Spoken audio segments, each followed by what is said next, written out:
we're going to talk a little bit about choosing your career. And today we have choices. We have the choice between certification and professionalization. If you would like to follow along in theory,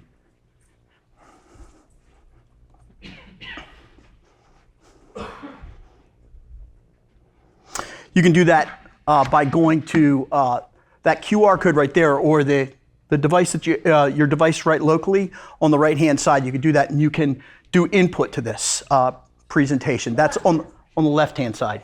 The one that says wait, we'll explain that. You don't have to take notes in this presentation. I have a presentation mind map that you can have afterward. It'll have all of my resources in it, so you don't have to do any of that. Just listen, respond, ask questions, and I'll also talk about beta testers later on. When you get into that app, the first thing that you do is it'll have a submit, a plus and minus, and then an open Q&A. So if you want to put your questions in there, you can. You can certainly ask them to me, and that's fine, but some people like to go ahead and submit it that way, and I'm happy to do that with you. So Dean, the Mentimeter interaction we do on our phones and just do the QR code on the left right now? Yeah, yes. Okay, and that way we can... You can go ahead and you can answer along with us. So this is about long term. This isn't about today. This isn't about AI today, but AI is shaping the way that we're doing certification, verification, and professionalization. I'm sure you've seen that before. So my first question to you all is, were you born before June 6th, 1997? So go ahead and give me a little response there. If you were born in that week, the Spice Girls was the album. Albums were these things that were made of plastic. They called it vinyl. They're coming back these days, but that was the album of the week at that point. The reason why I asked that question is because my first certification that I got was that week. It was Windows 95. I got the MCP. MCP is not lost on me with an AI conference, but I got a MCP there. This was the first. At that point, there were 3 cybersecurity certifications in the market. 3, that's it. How many do you think there are today, if anybody hasn't seen the Paul Jeremy? Anybody want to guess? Well, I'll leave that for another second. Let me ask you a different question. What's your current job profile? Are you out of work? Are you looking for a job? Are you dissatisfied with your career? Now, if you came for the pizza, that is my pizza. I make that pizza, and come to my house. No, sorry, I'm not letting you come to my house, but come to my house and I'll make pepperoni pizza like that for you. Okay, if you're looking for a job, you know what the competition space is like right now, and I get that. And so with looking for a job, what I will say to you is, especially if you're in the programming area, wait. There's going to be a big shakeout in the AI. While you're waiting, update your skills, update your security skills, update all of that. You're coming here to the OWASP, so you should be able to do that. Wait. And when they come back to you, your answer is, because a bunch of people will exit the market, is double.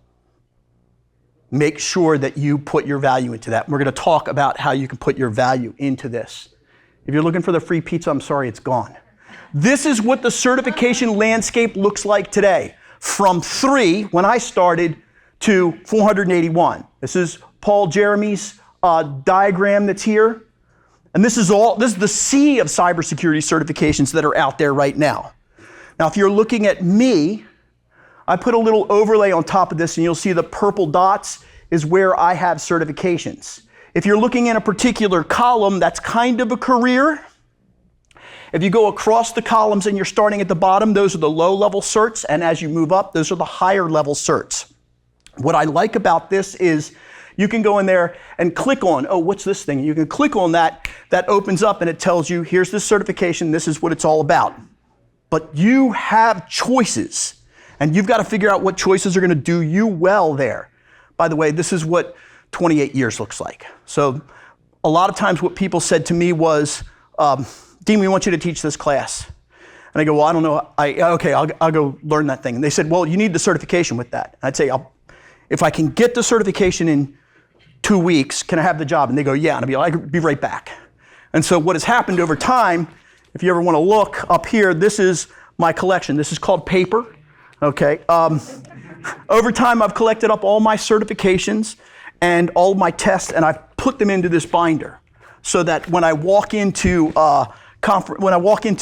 job interviews, and they go, it makes that nice good thud. So I kind of like that. That always is impressive at that point. But that's what 28 years looks like, and we're going to start from the very beginning, the very basics.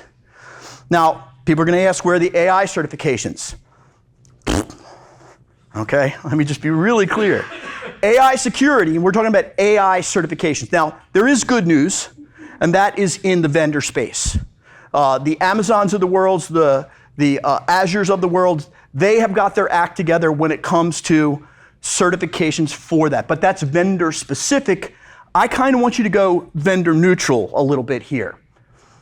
If you looked at IoT and blockchain certifications like 5 years ago, how scammy they were, how much of a money grab they were, that's where we are today with AI certifications dealing with security.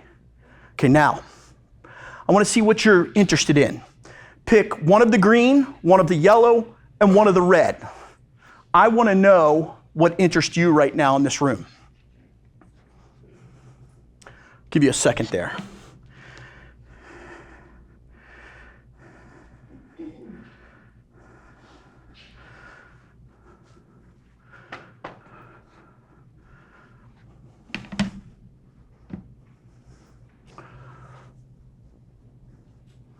These are different paths. And actually, which it starts out as beginners on that side, intermediate in the middle, and then advanced on this side, from a certification standpoint. So, if you were starting out brand new, you've never done any of this before, what would it look like? How would you build a career around cybersecurity certifications? You'd start up in the green, learning the basics. You'd have to know an operating system other than Windows in order to make it in the career. And then you would want to know how the bad guys do what they do, if you don't already know that. But this is like purely starting from the beginning. Now, I look for certifications that are, I don't want to say technology proof, but I'll say that they are, in this case, AI proof. So the two places that I would say to go at this moment in time, if I gave career advice to somebody, would either be cloud, because you like the way the cloud works, and you can go into machine learning, and you can go into security there. I use the example of AWS, or wireless. AI may take over the world, but we still need to have wireless deployed in every one of these places. It's a physicalness to it, and that wireless security is getting harder and harder to deploy at this point. So I really like those as your intermediate certifications.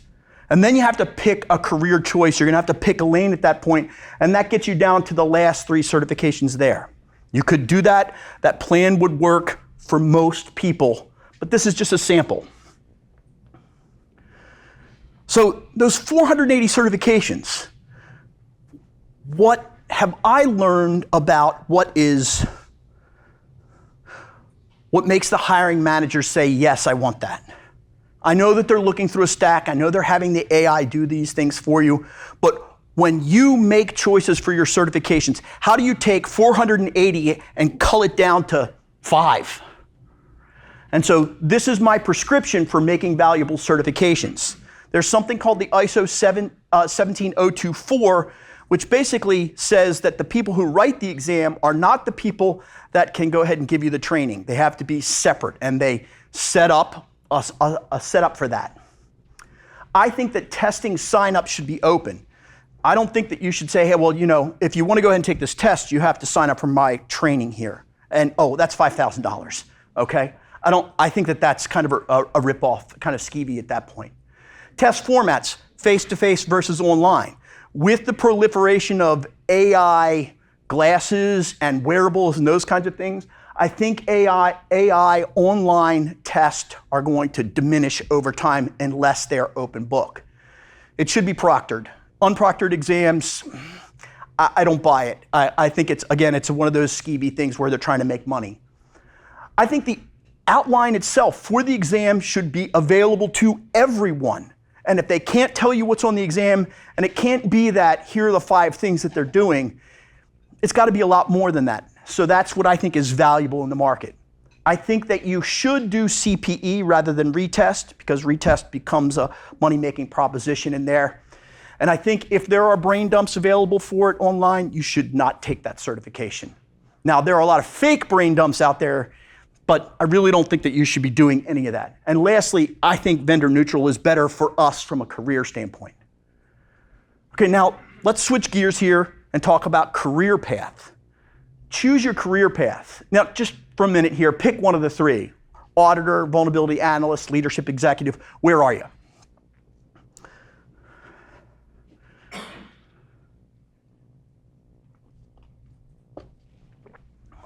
Okay, I kind of figured this is where we were going to go.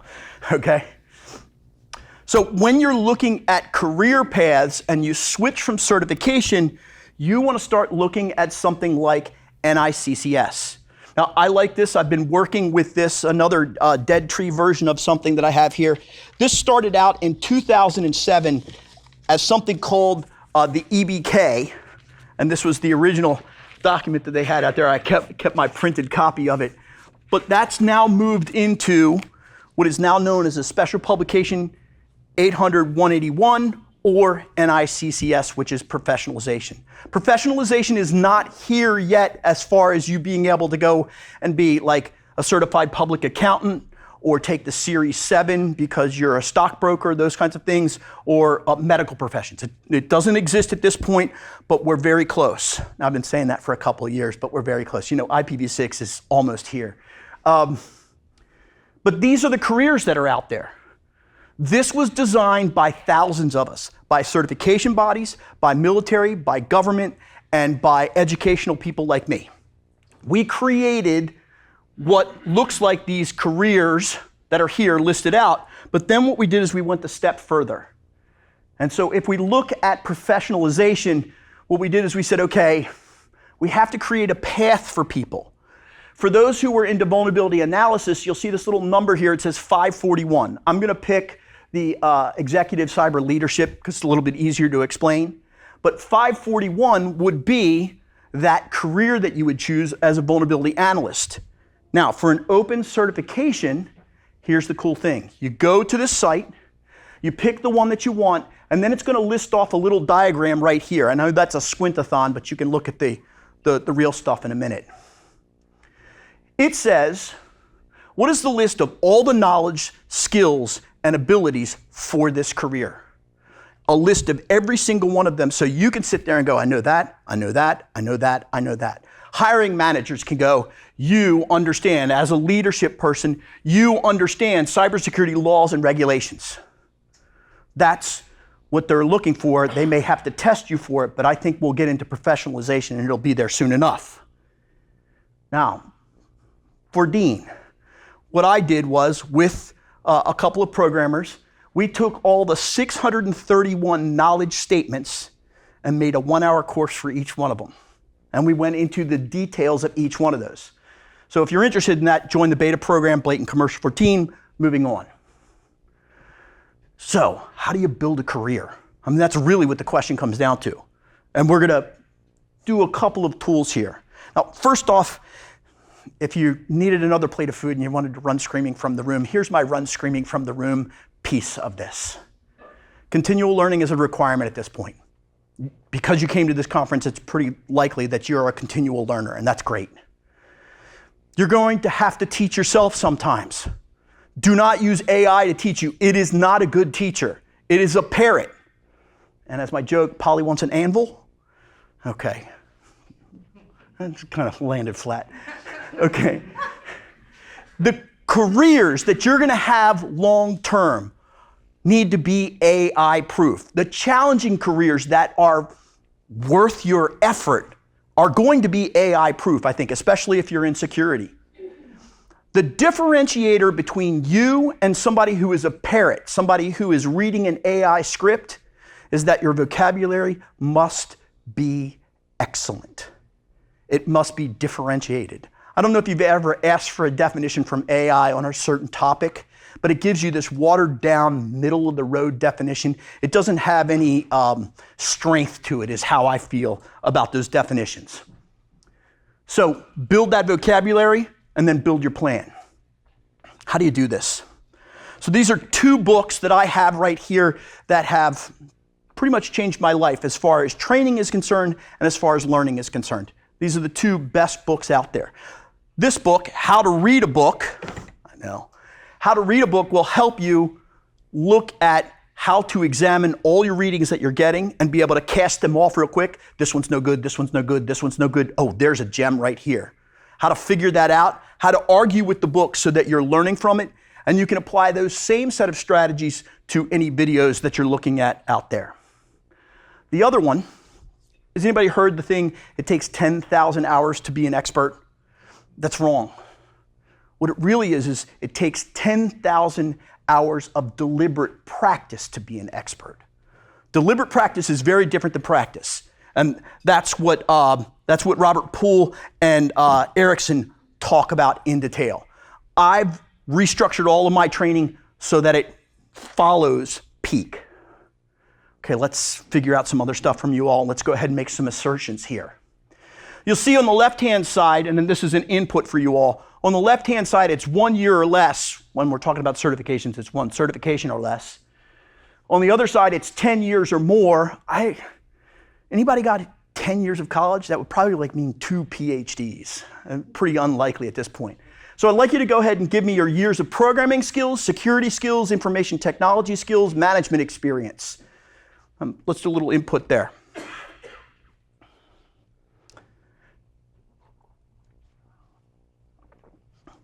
This changes the way you attack your career.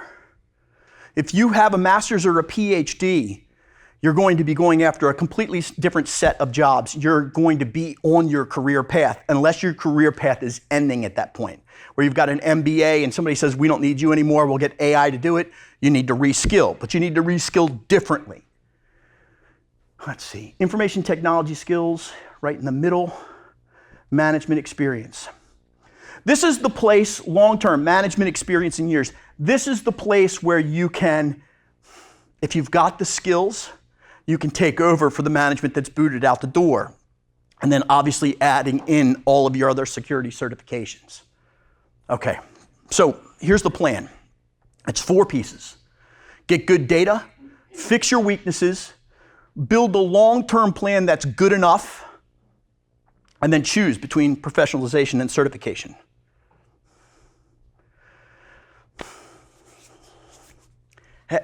If I came to you and said, Daddy, what's wrong with me?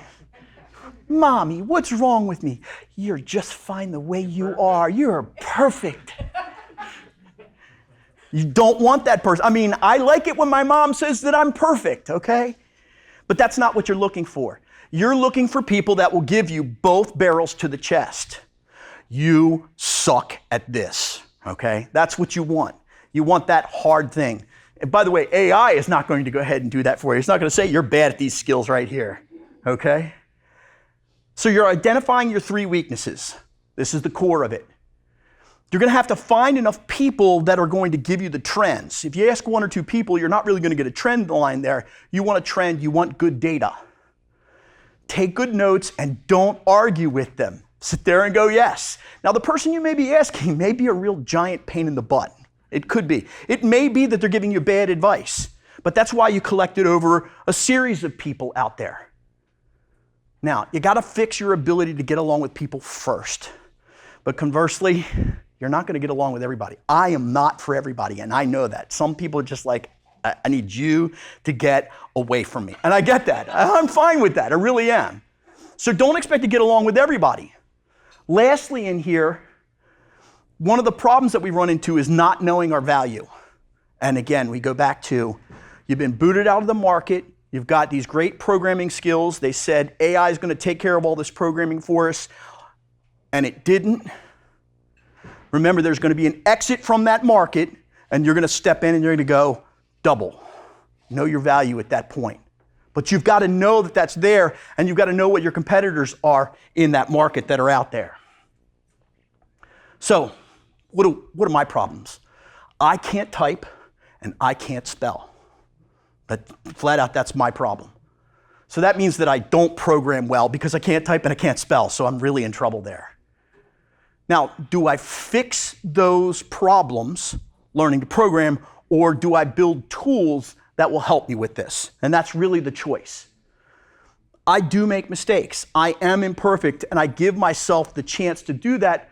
But what I do is I don't pick those jobs. Even though when I'm doing lots of training, I don't pick those jobs where I have to type on the fly. It's just not going to work out well for me. Okay, so here's my solution. I use planning tools. I'm going to show you one of mine in a minute. I give myself plenty of extra time to prepare. I use dictation tools. The dictation tools are working really well these days, and I really like them. It stopped me from fumbling around on the keyboard. Thank God. I'm so happy about dictation tools. Now, one of the problems is I need to know how to program. Not because I need to learn how to program because I want to be a programmer, but because I need to be able to write great requirements. So I took the time to learn programming from a standpoint of how do you write requirements. I actually did the coding and it was horrible. I mean, absolutely horrific. But I do know with the two programmers that I work with on a regular basis, one of the things that they have said to me is you write great requirements. So that's how I've overcome that problem. You have to look at your particular problem and overcome it in a way that's going to work well for you. When you're building a plan, figure out a good enough plan. Don't get a perfect plan. Today, before you leave this room, I want you to write a couple of things for your plan that you're going to do for your career. I do a lot of reflection on what I'm doing and checking in with what I'm doing.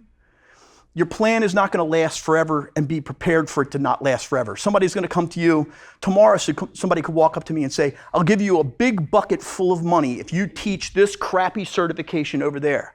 Sign me up. Because sometimes you just have to go ahead and chase after the money. Your career, somebody comes to you and says, this is the wave of the future. This is what we're doing. We want you to do it with us. And you go, absolutely. I'll be poor for the next 10 years because that's how I want to be. I'm fine with that. That will make you pivot in your career, but don't abandon your career for a job. This is my planning tool that I use. What I really like about this particular tool is that this is my mind map that I have, and then inside of it, it's got all these links, so I can link to more detail later on. I can keep top of mind with everything that I'm doing. I use Mind Mapper because I think it works well in my situation. Now, when I pick projects for the year, at the end of this year, coming up in December, I'm going to pick some projects. I'm going to see if they map to a certification. I'm going to figure out what my business drivers are at that point. Like, for instance, the business driver lately has been, hey, how do you develop a course quicker? So I need to get more efficient about the way I'm developing courses. And then, how is this going to help me with my career? This is where you go back to those people that you talked to before and said, this is what I've done, this is what you said, this is what I'm working on. Do you think that this is a reasonable career driver for me? Do you think that this is the good path for me to go on? So then you don't want to pick the person that's your boss at that point because they're going to say, no, stay right here. Okay, so here's what a plan looks like that I'm working on. This is my current plan and my past plan. My current plan is speeding myself up from an automation standpoint. I use Tourbox and Stream Deck as two tools for me to do that. I think that they're wonderful. If you have those tools, I'd love to talk to you about afterward how you've set them up. I had to add AI to my workflow. There were certain things that I got it to do. Now, it takes my data, reads my data, and I always validate that data, but I still use that to give me bulk chunks of data from my sources that I have. Build 500 cybersecurity training videos. I'm right in the middle of that project right now. I won't finish it this year. It's probably going to take another 300 days to be finished, but I'm on track for it. And I built something called the 100 and the 200. Those are my beta testing teams. The 200 is just started. Last year, what I did is I went through a cycle of certifications because I'm known as CISSP plus 36 certifications, so I got to keep on adding to that. I got to maintain that for my career. I failed the Pen Test Plus beta. I took it. I took about 4 hours to study for it, and I failed it. I know I can go back and take it again this time. What I did that was different is I said, I don't know if I'm really teaching the CISSP well. I don't know after all these years. So what I did is I let it lapse. I stopped paying for it. I waited till it lapsed, and I took the exam again. And yes, I did pass on the first try. I didn't need a second attempt at that. Okay, what will you do? Build your plan before you walk out of this room. Just 5 statements. Write down 5 statements on a note card. That'll get you where you're going to start with. Figure out what things are going to accelerate your strategy. I think that should be how to read a book and peak, but you might have something better. If you have something better, send it to me because I'm willing to read that to go ahead and change the way I do things. Do you have time wasters in your life? If you do, get rid of them as fast as you possibly can. Pick 2 right now. And then separately from that, there's a lot of negativity out there right now. And it's horrible. And what I want you to do is I want you to banish negativity from your life in whatever way you can. I cannot do social media anymore. It's gone from my life. It wrecked me for months. But then on the other side, now you've got this vacuum of banishing the negativity. Now what you need to do is you need to bring the optimism in. And it needs to be a feeling that's inside of you. I think that has to be there for you to say, okay, I'm going to do this. I'm going to launch this. And then choose one of the 2 paths. So let's look at the paths. So which one? Certification or professionalization right now? I'm going to go over both of them, but I want to see what you say. How much time do I have? 30? 26. 26. Oh, good. Excellent. I'm going to have plenty of question time. Okay. Now, I chose certification because there wasn't anything else at that point. You know, professionalization didn't even have the idea of a thing until 2007, and I started in 1997. So I had 10 years of figuring it out for myself. Also, people wanted me to train, so it was like, here's a book, teach this tomorrow. Here's a certification, go ahead and go take it, come back and teach that stuff to us tomorrow. I think professionalization is the way to go. Now, I want to be clear. Here is the problem. You are throwing something out there and there's no net right now. There's no verification process that exists today. Soon, but there's no verification process for this. But it takes you off the game board of spending all of that money on their agenda, the way they do things, the way the certification bodies do things, and it puts your career front and center. Now, we had a discussion before the presentation today, and you can't completely abandon certification at this point. There's no way to do that. You're going to have to put it on the resume, or your resume is not going to make it onto the desk. So you need kind of like a dual threat plan that's out there. By the way, that's blatant commercial. That's the 200. Okay. On the certification track, if you've chosen that, or you're going to put one foot in both places, choose 3 per year. And the first thing that you want to do is go, I've been waiting to take that certification for a really long time. Plunk down your money and commit at this moment in time, whatever that certification is. Doesn't matter what it is. Just commit to it so that'll force your pace. I look for tools that will optimize me. I do a lot of video. So I use this tool called Camtasia. I don't know if anybody's heard of it. It's a non-linear editor. I used that tool and I went out and I got the certifications so that I could be better, not because I had the certifications, but it made me sit down and focus on what I was doing. So figure out those optimizations and then find a small certification that's a little thing that you can take real quick. I wanted to take, and it flopped, I wanted to take the Docker containerization certification, but then all of a sudden the company changed hands and it flopped away. I wanted to take that. But find something small that works well so that you can practice getting certifications and then pick a big one, something that's going to be in your long-term plan. Quick note, we have an extra 15 minutes at the end. Wow. Good. You get to ask lots and lots of questions. And I will sit here. Once they kick us out of the room, I'll go outside with you all. I will be happy to answer any of your questions. I do this, by the way, for O'Reilly. I do this online 3 or 4 times a year. And students give me their plan after class. They email me their plan and they say, how's this look? I will do that for you. I'm happy to do that for you. You go, well, Dean, you're going to get way too many. No, I'm not, because everybody else isn't going to do it, but you're going to do it, and you're going to do it. I know you're going to do it because you lent me your laptop. Okay. Let's say that you're advanced. There were a couple of people that had advanced certifications. They had 3 or more certifications. What can you do to up your career? When you walk into that interview and somebody says, what are you doing? You go, well, I really want this job. No. What are you doing? Okay? What cool thing are you doing? What are you participating in? Now, I think that you should say, well, I'm on this beta team and it's a really cool thing, but maybe think about doing things like signing up for beta tests.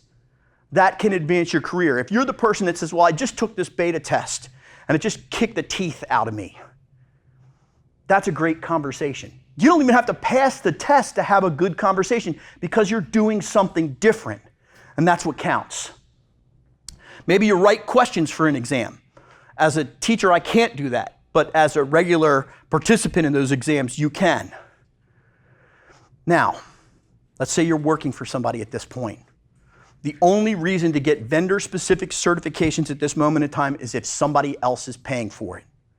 For me, what happens is they say, do you want to teach this course? I go, yeah. They go, well, you got to have that certification. Okay, well, now I got to pay for it myself. But I cycle that back around. If you're doing it and you're footing the bill, it's always vendor neutral, full stop, if it's a certification. I think AWS certifications are incredible, but I don't know that they're going to get you there long-term, 5, 10, 15 years. I don't know that, so I can't say that that's the way to go. Professionalization. So here's Dean's blatant commercial. Choose a career path from NICCS that has nothing to do with me. Choose that career path. Then build your knowledge, skills, and abilities. Take that list and work that list like your life depends on it. It's as simple as that. That's your career now. That's the list on your resume. Now, it will be, and it still is today, there's these numbers that you saw inside of there before. Remember I showed you that number like 541 or 901? That's called an OPM code. That exists because the Office of Personnel Management, I think that's right. I think I got it right. They're closed right now. Yeah, okay. Well, the government's closed at this point. But the OPM, very good. The OPM said, if you want that job, then that's the matching piece right there. You go, well, Dean, there are few and far government jobs. There are few and far military jobs. No. See, here's the thing. If we go back to 1997, the US military came out with this thing, it's called the DoD 8570.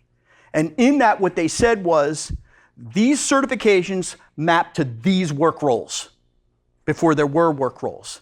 If you want to work on this level of secure system, you have to have this level of certification. And they created that mapping. And what did that do? That created a huge vacuum in the market for CISSPs. They all went toward the military because they could make this in government and military. They could make lots of money in that area. That vacuum in the market meant that there were some other people that really needed their CISSP, and what did they do? They went out and got it. And they did that for, it started out with 6 certifications. Now I think it's up to like 27 certifications. Of the 27, I think I have 20 of those certifications because that's where I landed a lot. That vacuum is happening again.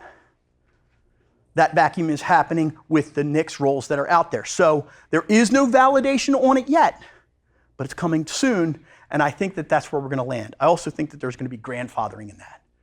So everybody's trying to keep pace with NICS right now. If you go to SANS or you go to CompTIA, they will talk about those knowledge statements or those work roles. They'll say, oh, well, this certification, spend all this money here, and you'll satisfy that work role. It's not true. I've done a detailed mapping of the top 50 certifications that are out there with taking the raw outlines that are available to me. They're not even close to mapping to the knowledge statements. They don't want them to. So, join my beta program. Build something new with me. I hope you will. And we can talk about that afterward.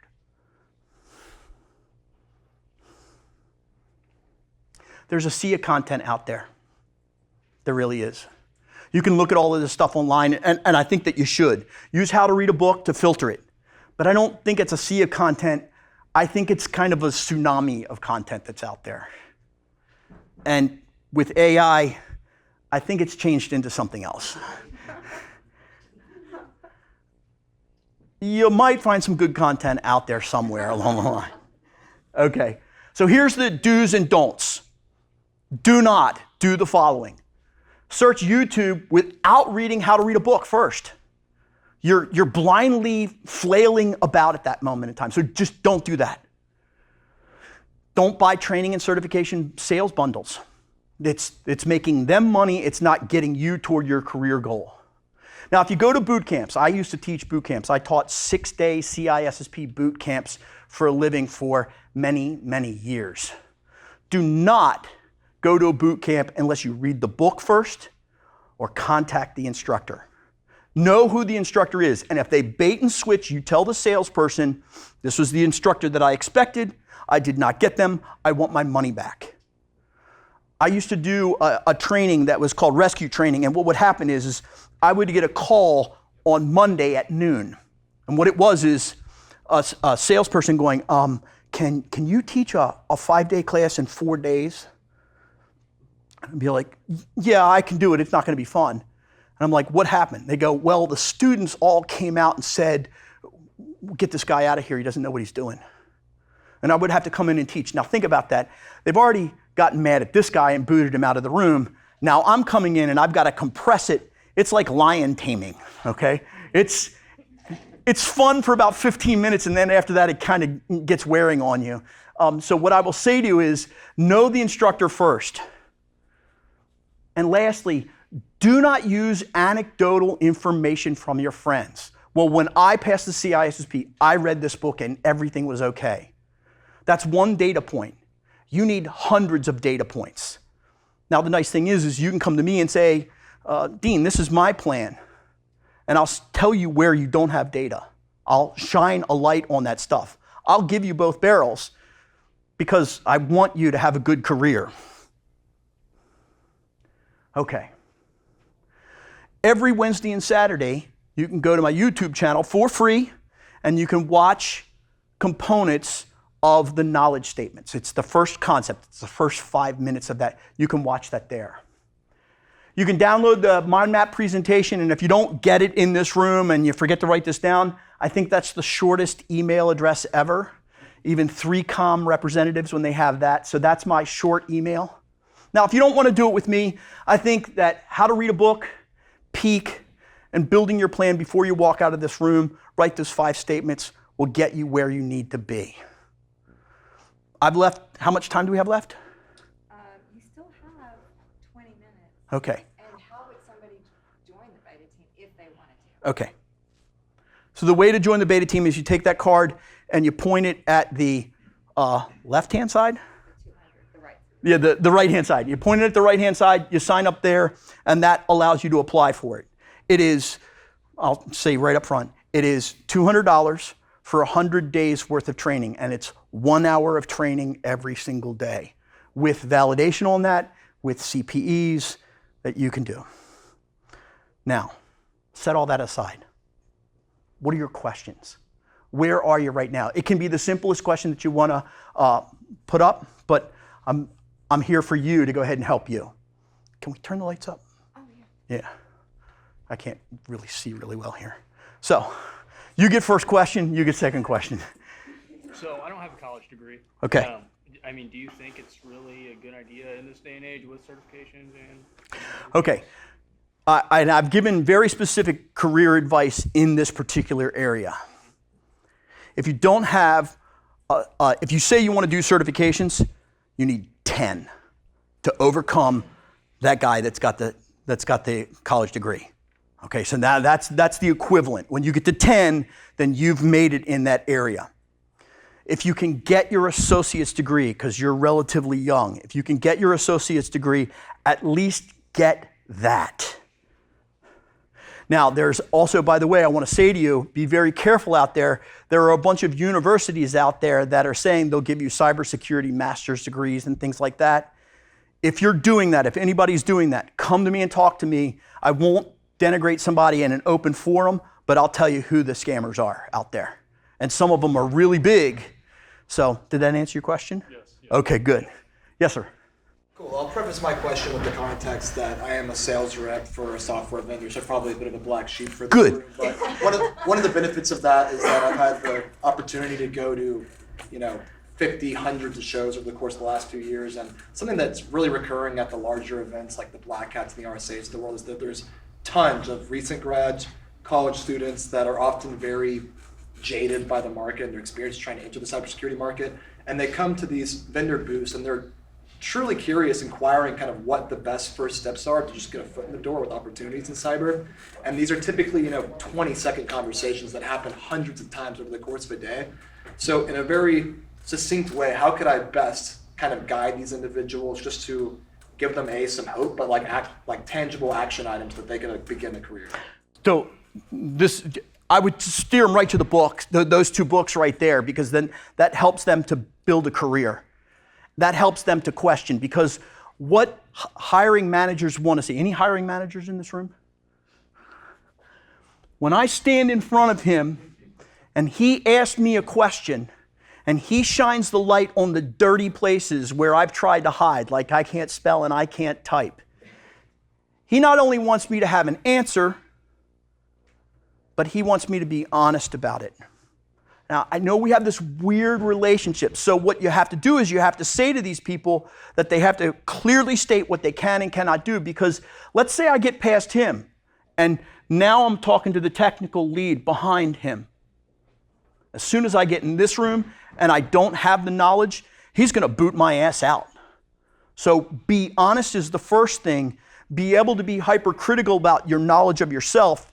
Use tools like Peek and How to Read a Book, and I mean this sincerely, and I don't know if you're going to believe me or not.